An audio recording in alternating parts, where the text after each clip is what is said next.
RTV ఇవాళ agenda కార్యక్రమానికి స్వాగతం. ఎజెండా అంశానికి సంబంధించి ఏదైతే సీఎం తరచుగా వైఎస్ వర్ధంతి జయంతి వేడుకలతో పాటు క్రిస్మస్ వేడుకలకు హాజరై ఆ తర్వాత వెళ్ళడం తప్ప, శిలాఫలకాలు వేయడం తప్ప ఒరిగిందేమీ లేదన్నటువంటి వాదనలు కడప జిల్లా వ్యాప్తంగా బలంగా వినిపిస్తున్నాయి. మరోవైపు తాజాగా నిన్న కూడా ఆయన కడప జిల్లాలో పర్యటించింది. 3 రోజుల పాటు పర్యటించి ఈరోజు ఆయన తిరుగు ప్రయాణం అవుతున్నారు. అయితే ఈ నేపథ్యంలో ఏదైతే ఏటా శిలాఫలకాలు వేసినటువంటి వాటికి దిక్కులేని పరిస్థితి, ఇలాంటి పరిస్థితుల్లో మరికొన్ని శిలాఫలకాలు వేసి వెక్కిరించే విధంగా అటు జిల్లా అభివృద్ధి సైతం అటకెక్కే పరిస్థితి ఉన్నటువంటి వాదనలు బలంగా వినిపిస్తున్న నేపథ్యంలో ఈ అంశంపై చర్చించడానికి మనతో పాటు కాంగ్రెస్ పార్టీ నుంచి అలీఖాన్ గారు, అదేవిధంగా సిపిఎం పార్టీ నుంచి రామ్మోహన్ గారు ఇద్దరు ఉన్నారు. నమస్కారం సార్. చెప్పండి, ప్రధానంగా ఏటా సీఎం జిల్లాకు రావటం పోవటం, ఓ రకంగా శిలాఫలకాలు వేయడం, ఆ శిలాఫలకాలు కూడా వెక్కిరిస్తున్నాయనేటువంటి వాదనలు బలంగా వామపక్ష పార్టీలు కావచ్చు, అదేవిధంగా ప్రతిపక్ష పార్టీలు ఏవైతే ఉన్నాయో టీడీపీ కావచ్చు, కాంగ్రెస్ కావచ్చు, బీజేపీ కావచ్చు, ఇటు వామపక్ష పార్టీలు అయినటువంటి సిపిఐ సిపిఎం పార్టీలు కూడా గొంతెత్తి నిలదీస్తున్న పరిస్థితి. అయితే మరోవైపు తాజాగా సీఎం రావటం, శిలాఫలకాలు వేయటం, సుందరీకరణ పనులు ప్రారంభించడం, వెళ్ళిపోవడం, ఎలా చూడొచ్చు అంటారు అసలు? ఆర్టీవీ ప్రేక్షకులకు నమస్కారం. రాష్ట్ర ముఖ్యమంత్రి వైఎస్ జగన్మోహన్ రెడ్డి ముందుగా ఆయన పరిపాలనా తీరును కూడా మనము పరిశీలించాల్సి ఉంటుంది. 2019వ సంవత్సరం నుండి వైసీపీ ప్రభుత్వం ముఖ్యమంత్రి వైఎస్ జగన్మోహన్ రెడ్డి సారథ్యంలో రాష్ట్రంలో పరిపాలన ప్రారంభించినప్పటి నుండి సమర్థవంతమైన ప్రణాళిక అమలు చేయకపోవడమే రాష్ట్రం ఈరోజు ఆర్థికంగా, అభివృద్ధి పరంగా, ప్రణాళిక పరంగా అధోగతి పాలైంది. ఇక్కడ సమర్థవంతమైన పరిపాలనా యంత్రాంగం నడవటం లేదు, జిల్లా స్థాయిలో కానీ రాష్ట్ర స్థాయిలో కానీ.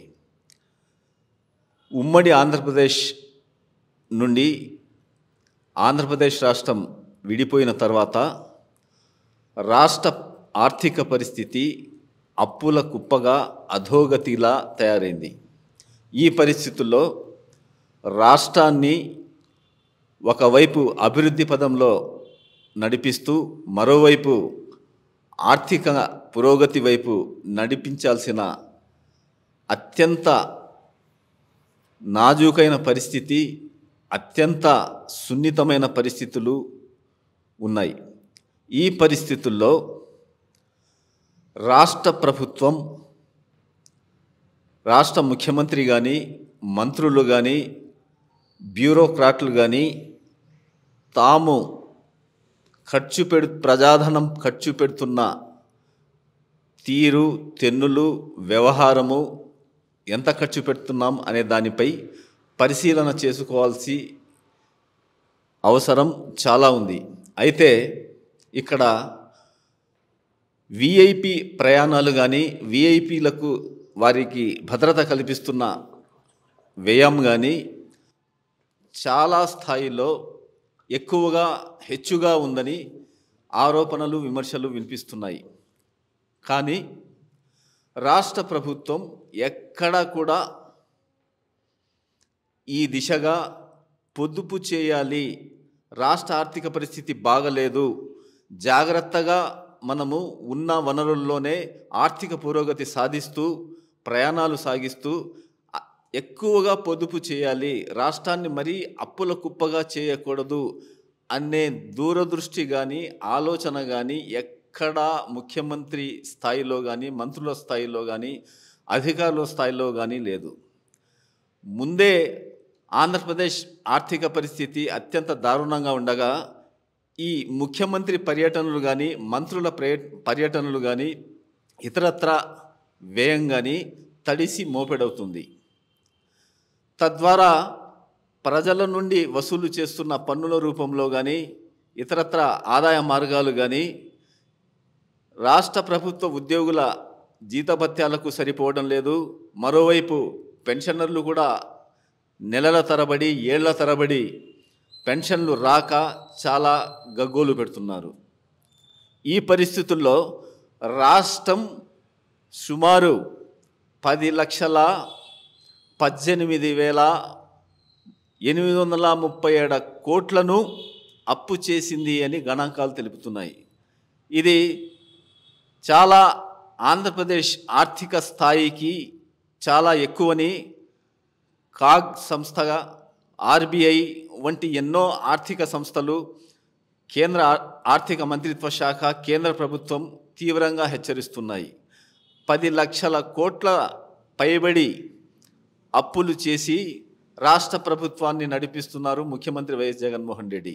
అయితే ఈ 10 లక్షల కోట్లు ఏం చేశారు అనే దాని మీద బాధ్యతాయుతంగా, పారదర్శకంగా ఎక్కడా ప్రజలకు వివరణ ఇవ్వటం లేదు. 10 లక్షల కోట్లు తెచ్చారు, ఏం అభివృద్ధి చేశారు? సాగునీటికి కేటాయించలేదు, తాగునీటికి కేటాయించలేదు, కొత్త ప్రాజెక్టులు కట్టలేదు, కొత్త రోడ్లు నిర్మించలేదు, ఎక్కడా ఏమీ చేయలేదు. కానీ లక్షల కోట్లు అప్పు తెచ్చారు, ఎక్కడ ఏం చేశారు అనేది మాత్రం చాలా రహస్యంగా ఉండిపోయింది. ఇప్పటికే రాష్ట్ర ప్రభుత్వం, ముఖ్యమంత్రి వైఎస్ జగన్మోహన్ రెడ్డి ప్రభుత్వం 65% జీడిపిఎస్ పర్సంటేజ్ దాటిపోయింది. ఇక అప్పులు లేవు అనే స్థాయికి కూడా ఓవర్ డ్రాఫ్ట్ అయిపోయింది రాష్ట్ర ప్రభుత్వం చేస్తున్న అప్పులు.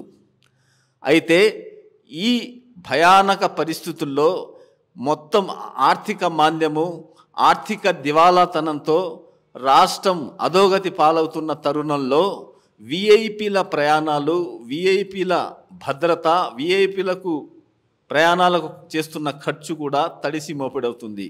ఈ నేపథ్యంలో కడప జిల్లాలో ముఖ్యమంత్రి వైఎస్ జగన్మోహన్ రెడ్డి పర్యటన వ్యక్తిగతంగా ఉండగా దాన్ని అధికారికంగా మలచేందుకు అధికారులు చేస్తున్న వృధా ఖర్చు కూడా ప్రజాధనాన్ని దుర్వినియోగం పరుస్తోంది. కేవలం ఒకరోజు జిల్లా పర్యటనకు, ముఖ్యమంత్రి పర్యటనకు సుమారు 3 కోట్ల రూపాయల వ్యయమవుతుందని ఆరోపణలు, విమర్శలు వినిపిస్తున్నాయి. తద్వారా ముఖ్యమంత్రి పర్యటన కానీ, మంత్రుల పర్యటన ద్వారా కానీ ప్రజలకు, ప్రభుత్వానికి, సంక్షేమానికి ఏం ప్రయోజనం జరుగుతోంది అనేది కూడా తరిచి చూస్తే కేవలం శిలాఫలకాల ప్రారంభోత్సవం, కడప ఉక్కు పరిశ్రమ 3వ శిలాఫలకం కూడా ప్రారంభమై 3 సార్లు 3 ముక్కలాటగా వెక్కిరిస్తోంది. అలాగే ఇతర ప్రాజెక్టులు కానీ, తర్వాత అన్నమయ్య ప్రాజెక్టుకు దెబ్బతిని, గేట్లు దెబ్బతిని, వరద ప్రవాహంలో 100ల మంది చనిపోయి కోట్లాది రూపాయల ప్రాణ నష్టం జరిగిన అన్నమయ్య ప్రాజెక్టు గురించి సమీక్షించడం కానీ, అక్కడ రిపేరు చేయడం కానీ ఏమీ జరగలేదు. అలాగే మన కమలాపురం బ్రిడ్జి కుంగిపోయి దాన్ని మరమ్మతులు పకడ్బందీగా కొత్తగా నిర్మించడం, ఏదైనా చేయడం కూడా ప్రభుత్వం దృష్టి సారించలేదు. ఈ విధంగా చెప్పుకుంటూ పోతే అధ్వాన్నంగా పాడైన రోడ్ల పరిస్థితి కూడా అత్యంత దయనీయంగా ఉంది కడప జిల్లాలో, రాష్ట్రంలో కూడా. అదేవిధంగా కడప బుగ్గవంక జలప్రలయం 2001 కానీ, తర్వాత 2-3 సార్లు జరిగిన వరద ప్రవాహం వల్ల ధన నష్టం, ఆర్థిక నష్టం, తర్వాత ప్రాణ నష్టము చాలా సంభవించాయి. కానీ ఈ విపత్తు నుండి లోతట్టు ప్రాంతాల ప్రజలకు పూర్తి స్థాయిలో రక్షణ కల్పించడానికి బుగ్గవంకను సంపూర్ణంగా గోడలు నిర్మించడం, ఆ 2 వంతెనలు, పాత లా కాలేజీ బ్రిడ్జి వంతెన కానీ, తర్వాత షహమీరి మసీదు వద్ద వంతెన నిర్మించడం కానీ దానికి ఏమీ చర్యలు తీసుకోకపోగా కేవలం ప్రజలను వంచిస్తూ కడప ఎమ్మెల్యే, ఉప ముఖ్యమంత్రి అంజద్ బాషా, మేయర్ సురేష్ బాబు, ఇతర నాయకులు, కడప కార్పొరేషన్ కమిషనరు, జిల్లా యంత్రాంగము, కార్పొరేషన్ అధికారులు కూడా మొన్న తూతూ మంత్రంగా భూమి పూజ చేశారు. కానీ ఇప్పటి వరకు కేటాయింపులు కానీ, దాన్ని వంతెన నిర్మాణానికి టెండర్లు పిలవడం, ఈ ప్రక్రియ పూర్తి కాలేదు. అంటే మంత్రుల స్థాయిలో చూసినా, స్థానిక వైసీపీ ప్రతినిధుల స్థాయి చూసినా, ముఖ్యమంత్రి పర్యటనను చూసినా, ఈ వైసీపీ ప్రభుత్వం, రాష్ట్ర ప్రభుత్వ పనితీరు ఏ కోణం నుండి చూసినా కానీ కేవలం వృధా ప్రయాస వ్యయ ప్రయాసాలు తప్ప ఎలాంటి పురోగతి లేదు, ఎలాంటి ఫలితం లేదు, ఎలాంటి సంక్షేమం లేదు. తద్వారా ప్రజలకు వనగూరుతోంది ఏమీ లేదనేది స్పష్టమవుతుంది. వీరి పర్యటనల వల్ల కేవలం ప్రజాధనం వృధా కావడం కానీ వేరే ఏమీ జరగడం లేదు. కడప నగరంలో ఇటీవల ముఖ్యమంత్రి ప్రారంభించిన ఈ సర్కిల్ డెవలప్మెంట్ కూడా ఆగమేఘాల మీద కోట్లాది రూపాయలు వెచ్చించి నిర్మించారే కానీ ఈ నిర్మాణము పూర్తిగా 90% నాసిరక నిర్మాణంగా ప్రజలే ఆరోపిస్తున్నారు. భారీ వర్షమో వరదలో సంభవిస్తే ఈ కూడళ్ళు నిలబడవు అనేది కూడా బహిరంగ రహస్యం. దీంతో ప్రతిసారి ముఖ్యమంత్రి రావడం, శిలాఫలకాలు ఆరంభించడం తప్ప వాస్తవికతతో పురోగతి కానీ అభివృద్ధి కానీ జరగడం లేదు. సంక్షేమ కార్యక్రమాలైతే పూర్తిగా అటకెక్కాయి. కాబట్టి రాష్ట్ర ప్రభుత్వం పొదుపు వైపు కన్నెత్తి చూడకపోగా తెచ్చిన అప్పుల్ని తాము విలాసవంతంగా జల్సా రీతిలో వ్యయం చేస్తున్నారే కానీ దూరదృష్టితో ఎలాంటి ఆర్థిక అభివృద్ధి సాధించడానికి కానీ ప్రజలకు అభివృద్ధి ఫలాలు అందించడం కానీ చేయడం లేదు. కాంగ్రెస్ పార్టీ దీన్ని పూర్తిగా ఖండిస్తోంది. ఇది చాలా నిర్దయగా, దారుణంగా, నిర్లక్ష్యంగా రాష్ట్ర ప్రభుత్వం వ్యవహరిస్తుంది. వైఎస్ జగన్మోహన్ రెడ్డికి కూడా అనుభవం లేని వ్యక్తిగా పరిపాలన సాగించడంలో పూర్తిగా వైఫల్యం చెందారని మేము భావిస్తున్నాం. ఈ నిర్లక్ష్యాన్ని, ఈ దుబారాతనాన్ని, దూరదృష్టి లేకపోవడాన్ని కాంగ్రెస్ పార్టీ తీవ్రంగా ఖండిస్తోంది. మీరు చెప్పండి, ఒక రకంగా సొంత జిల్లాకు వస్తారు, వచ్చిన ప్రతిసారి శిలాఫలకాలు వేయడం చూస్తాం మనం. కోట్ల రూపాయల్లో శిలాఫలకాలు వేస్తారు. ఆయన తరచుగా వైఎస్ జయంతికి కావచ్చు, వర్ధంతికి కావచ్చు, అదేవిధంగా ఇప్పుడు తాజాగా క్రిస్మస్ వేడుకలకు కూడా దాదాపు 3 రోజుల పాటు ఆయన ఇక్కడే ఉంటారు, ఇక్కడే బస చేస్తారు. ఆ తర్వాత శిలాఫలకాలు అన్ని జిల్లాకు సంబంధించినటువంటి ఈ 4 ఏళ్ల పరిధిలో తీసుకుంటే దాదాపు 1000 కోట్ల రూపాయలకు అభివృద్ధి పనులకు ఆయన శిలాఫలకాలు వేశారు. ఏ ఒక్కటైనా పూర్తయిందా అన్నటువంటి వాదనలు బలంగా ఇచ్చింది. మీరేమంటారు అసలు? 2019లో వైఎస్ జగన్మోహన్ రెడ్డి గారు ముఖ్యమంత్రి అయ్యారు. అప్పటి నుంచి ఇప్పటి వరకు ఈ 5 సంవత్సరాల కాలంలో దాదాపు 10-12 సార్లు ఆయన కడప జిల్లా పర్యటనకు వచ్చారు. ఈ కడప జిల్లా పర్యటనలో ఆయన వస్తున్న సందర్భంగా 2-3 అంశాలని మనం పరిశీలన చేయాల్సిన అవసరం ఉంది. మొదటిది, ఆయన చేస్తున్న శంకుస్థాపనలు కానీ ప్రారంభోత్సవాలు కానీ ఎలా ఉన్నాయనేటువంటిది మనం పరిశీలన చేయాలి. రెండో అంశం, దానివల్ల కలిగే ప్రజానికానికి ఉపయోగం ఏంటనేది రెండో అంశం చర్చించాలి. ఇక మూడో అంశం, ముఖ్యమంత్రి అంటే ఈ రాష్ట్రంలో అత్యున్నతమైన వ్యక్తి. ఆయనకు మించినటువంటి వ్యక్తులు ఈ రాష్ట్రంలో లేరు. అట్లాంటి వ్యక్తి కడప జిల్లాకు వచ్చినప్పుడు కడప జిల్లాలో ప్రజల సమస్యలు ఏ మేరకు వింటున్నాడు అనేటువంటి అంశం మనం పరిశీలన చేయాల్సిన అంశం. మొదటి అంశం, ఆయన చేస్తున్న ప్రారంభోత్సవాలు, శంకుస్థాపన. ముఖ్యమంత్రి గారు ఈ 5 సంవత్సరాల కాలంలో చేసిన ప్రారంభోత్సవాలు, శంకుస్థాపనలను పరిశీలిస్తే దీర్ఘకాలికంగా ప్రజానికానికి ఉపయోగపడేటువంటి పనులు చాలా పరిమితంగానే ఉంటున్నాయి. ఏమిటి, ఇప్పుడు సాగునీటి ప్రాజెక్టులు ఉంది, లేకపోతే పరిశ్రమలు ఉన్నాయి. వీటిని తీసుకొస్తే ముఖ్యమంత్రి గారు ప్రారంభిస్తే అది ఒక జీవితకాలం, 50 సంవత్సరాలు, 60 సంవత్సరాలు, 100 సంవత్సరాల వరకు దాని మీద ఆధారపడి ఉపాధి లభించేటువంటి అవకాశాలు ఉండేటటువంటి శంకుస్థాపనలు, ప్రారంభోత్సవాలు చేస్తే ఈ జిల్లా ప్రజానికానికి ఉపయోగపడుతుంది. ఇక రెండో అంశం, చేసినటువంటి శంకుస్థాపనలు, ప్రారంభోత్సవాల గురించి మనం పరిశీలన చేస్తే చాలా దుర్మార్గమైనటువంటి పద్ధతిలో సీఎం ప్రారంభోత్సవాలు ఉంటున్నాయి. ఎందుకు నేను ఈ మాట అంటున్నానంటే, ఇటీవల కాలంలో సీఎం గారు గత 5 సంవత్సరాల కాలంలో చేసిన అన్ని ప్రారంభోత్సవాలు, శంకుస్థాపనలు పరిశీలన చేస్తే, శంకుస్థాపనలు అంటే పనులు ప్రారంభం కాలేదు కాబట్టి, ప్రారంభ దశలో ఉన్నాయి కాబట్టి వాటి గురించి మనం ప్రస్తావించాల్సిన అవసరం లేదు. పనులు జరిగినటువంటి వాటిని పరిశీలన చేస్తే 6 నెలల కాలంలోనే అవన్నీ మళ్ళీ మరమ్మతులు చేయాల్సినటువంటి పరిస్థితి వస్తాం. ఎందుకు చెప్తానంటే, ప్రెస్ క్లబ్ పక్కలోనే అర్బన్ హెల్త్ సెంటర్ ప్రారంభించారు. అర్బన్ హెల్త్ షెల్టర్ ప్రారంభించారు, దాని ముందు సిమెంట్ రోడ్ వేస్తున్నారు. అప్పటికే అర్బన్ హెల్త్ సెంటర్ పక్కన ఉన్నటువంటి మొత్తం స్లాబ్ అంతా కింద గ్రౌండ్ ఫ్లోర్ అంతా టైల్స్ అనేవి లేచిపోయాయి. అంటే ఏం అర్థమవుతుందంటే, సీఎం గారి మెప్పు కోసం మేము గొప్పగా పనులు చేశామని చెప్పడం కోసం మాత్రమే ఈ పనులన్నీ చేస్తున్నారు. కాబట్టి ప్రారంభోత్సవాలు అనేటువంటిది ముఖ్యమంత్రిని దృష్టిలో పెట్టుకొని చేసే పద్ధతి కాకుండా నిజంగా ప్రజానికానికి ఉపయోగపడి ఒక దీర్ఘకాలిక మన్నిక జరిగేటటువంటి పద్ధతిలో అవి ప్రజానికానికి సౌకర్యవంతంగా ఉండేటువంటి పద్ధతిలో ప్రారంభోత్సవాలు ఉండాలనేది మేము అభిప్రాయపడుతున్నాం. కానీ అదైతే ఎక్కడా లేవు. ఇప్పుడు కడప టౌన్లో నిన్న సీఎం గారు వచ్చారు. సీఎం గారు చేసినటువంటి ప్రారంభోత్సవాలు మనం పరిశీలన చేస్తే అవి మళ్ళీ పనులు చేయాల్సినటువంటి పరిస్థితి. ఒకసారి ప్రారంభిస్తే అవన్నీ దశలన్నీ పూర్తి చేసి ప్రజానికానికి వినియోగంలోకి తీసుకురావాలి. కానీ ఇప్పుడు జరుగుతున్నది ఏంటంటే ప్రారంభిస్తున్నారు, అవి మళ్ళీ రిపేర్ చేయాల్సిన పరిస్థితి వస్తుంది, మళ్ళీ వాటి కోసం కొంత ఖర్చు పెడుతుంది. ఇవి ఒక 6 నెలలకో 9 నెలలకో సంవత్సరానికో మళ్ళీ అవి దెబ్బతింటున్నాయి, మళ్ళీ ప్రారంభించాల్సినటువంటి పరిస్థితి వస్తూ ఉంది. ఇప్పుడు కడప నగరంలో జరిగినటువంటి పనులు అవన్నీ ఎట్లా ఉన్నాయి.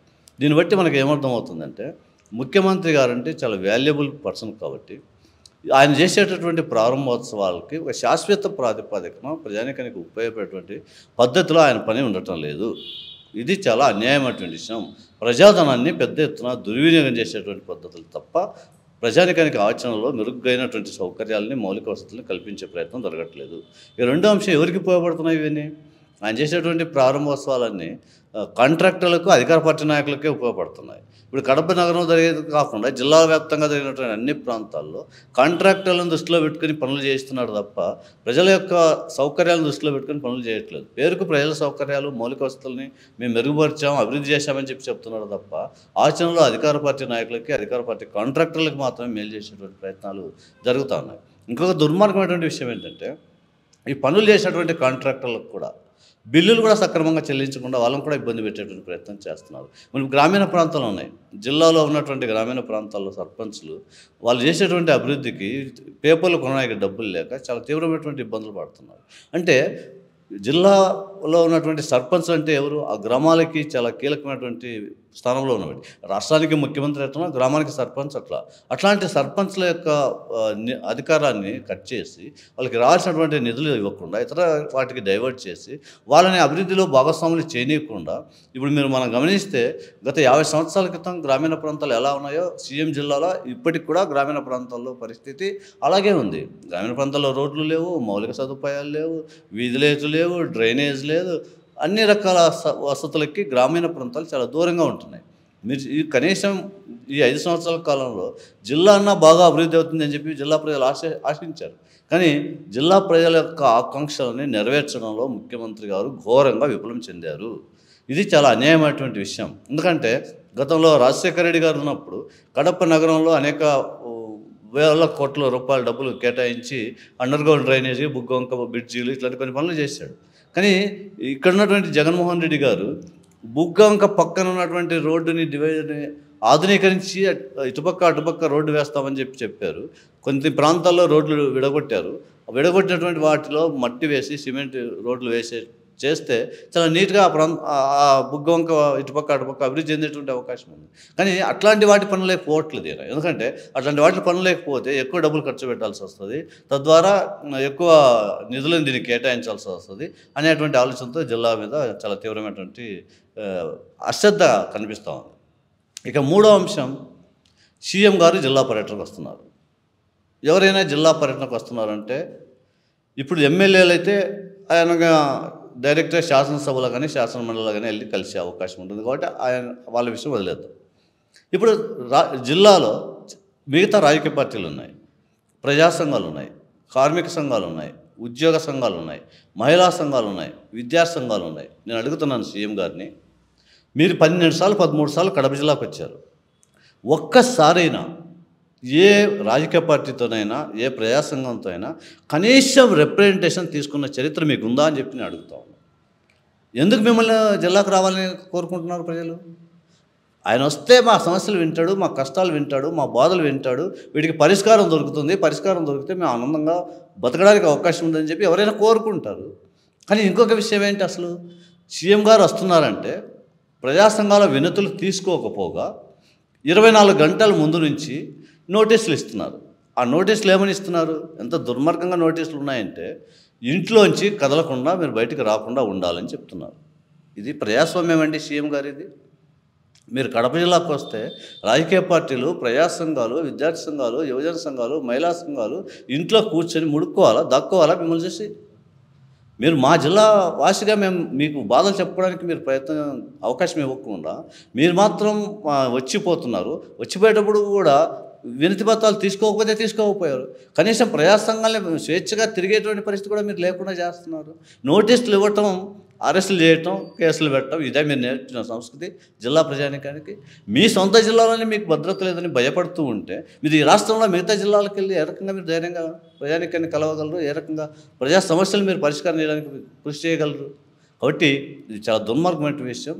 ముఖ్యమంత్రి గారు ఈ 5 సంవత్సరాల కాలంలో ఒక్కసారి కూడా ప్రజా సంఘాలని కలవనివ్వకపోవడం అనేటువంటిది ఘోర తప్పిదం. ఇది ముఖ్యమంత్రి గారు చరిత్రలో మిగిలిపోతారనేది మాకు నా అభిప్రాయం.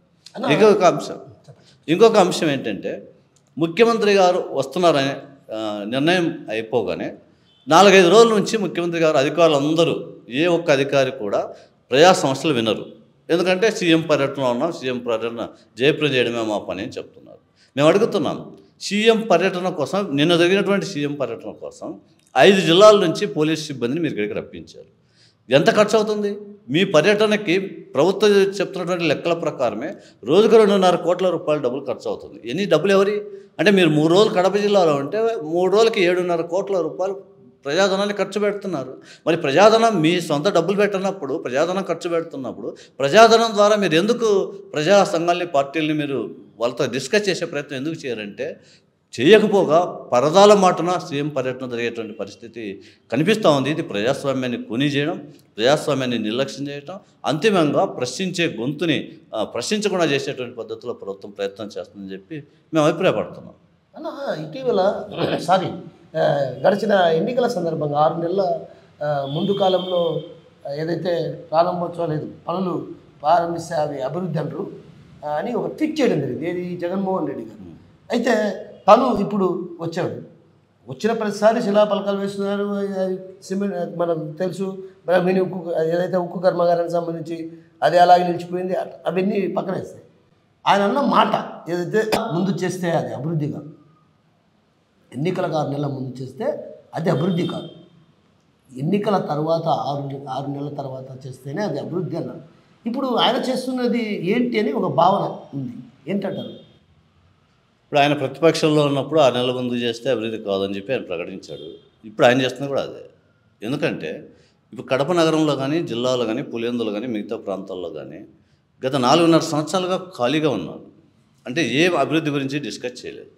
ఇప్పుడు ఎన్నికలు ఇంకా 2-3 నెలల్లో రాబోతున్నాయని చెప్పి ఇందుకోసం అవసరమైనటువంటి డెవలప్మెంట్ చూపించామని చెప్పుకోవడానికి మాత్రమే అనేక ప్రాంతాల్లో కొన్ని ప్రాంతాలని, అంటే అది కూడా అతి తక్కువ ఖర్చుతో పెట్టగలిగినటువంటి వాటిని అభివృద్ధి చేసేటువంటి పద్ధతిలో మీరు ప్రయత్నం చేస్తున్నట్టు పోజు కొడుతున్నారు. నిజంగా చిత్తశుద్ధి ఉంటే అనేక ప్రాంతాల్లో, జిల్లాలో ఉన్నటువంటి చాలామంది పేదల ప్రజలు ఇబ్బందులు పడుతుంటే ఆ ఇబ్బందులు పరిష్కరించేటువంటి ప్రయత్నం చేయట్లేదు. అవి చేయకపోగా మీరు చేసేటువంటి పని అంతా ఎన్నికల కోసమే చేస్తున్నారు. ఇప్పుడు చాలామంది మాట్లాడుతున్నారు, మేము అనేక సంవత్సరాల్లో చేసామని. మీరు చేసింది ఏంటి? అటెండర్ చేసే పని. అంటే అటెండర్ ఏం పని చేస్తాడు? ఆయనకి ఇచ్చినటువంటి బటన్ నొక్కమంటే బటన్ నొక్కుతాడు. సీఎం గారు చేసే పని 4-5 సంవత్సరాల్లో బటన్ నొక్కే పని చేసాడు తప్ప నిజంగా రాష్ట్ర ముఖ్యమంత్రిగా ఆయన వివరించినటువంటి పరిస్థితి కనిపించడం లేదు. ఇది చాలా దుర్మార్గమైన విషయం. కాబట్టి ఈయన కూడా అదే పని చేస్తున్నాడు. ఈ అభివృద్ధిని ప్రజలు బాగా గమనిస్తున్నారు. ఎందుకంటే సీఎం గారు ఇంతకుముందు చెప్పినవన్నీ గుర్తులో ఉన్నాయి. సీఎం గారు చెప్పినటువంటి హామీలన్నీ ప్రజానికం మధ్యలో మెలుగుతూ ఉన్నాయి. ఆయన చెప్పినటువంటి హామీలలో అమలు జరగలేదనేటువంటి అభిప్రాయం ఉంది. ఇప్పుడు ఉద్యోగులు ఉన్నారు, వాళ్ళకి ఏం చెప్పాడు? నేను ఓపీఎస్ని అమలు చేస్తాను, సిపిఎస్ రద్దు చేస్తానని చెప్పాడు. ఇప్పుడు ఏం చేస్తున్నాడు? గ్యారంటీడ్ పెన్షన్ స్కీమ్ అని కొత్త సిస్టమ్ అని చెప్పి కనీసం ఉద్యోగ సంఘాలతో చర్చ జరపకుండా దాన్ని అమలు చేయడానికి ప్రయత్నం చేశాడు. ఇది ఉద్యోగులు తీవ్రంగా వ్యతిరేకిస్తున్నారు. అట్లాగే మిగతా అన్ని కాంట్రాక్ట్ ఉద్యోగులు, అవుట్సోర్సింగ్ ఉద్యోగం తేడా లేకుండా నేను అందరినీ రెగ్యులర్ చేయడానికి మీకేం అభ్యంతరం అని చెప్పి స్వయానా అసెంబ్లీలో ఈయన మాట్లాడాడు. ఇప్పుడు ఈయన చేస్తున్నది ఏంటి? కాంట్రాక్ట్ ఉద్యోగులు 10,000 మాత్రమే, 10,000 మందిని మాత్రమే రెగ్యులర్ చేస్తున్నట్టు చెప్పాడు. అవుట్సోర్సింగ్ ఉద్యోగులు 1,00,000 మంది, 2,00,000 మంది ఇంకా పనిచేస్తున్నారు. వాళ్ళు అతి తక్కువ వేతనాలతో పనిచేస్తున్నారు. వాళ్ళని రెగ్యులర్ చేయమని చెప్తే అది వీళ్ళంతా అవుట్సోర్సింగ్ అంటున్నారు. అంటే శాసనసభలో వారే మాట్లాడారు, కాంట్రాక్ట్ అవుట్సోర్సింగ్కి తేడా ఏముంది, ఓ పేరు తప్ప అని చెప్పి ఆయనే చెప్పాడు. ఈరోజు ఆయనే చెప్తున్నాడు మళ్ళీ కాంట్రాక్ట్ ఉద్యోగులు రెగ్యులర్ చేస్తున్నాం, అవుట్సోర్సింగ్ ఉద్యోగులు రెగ్యులర్ కాదని.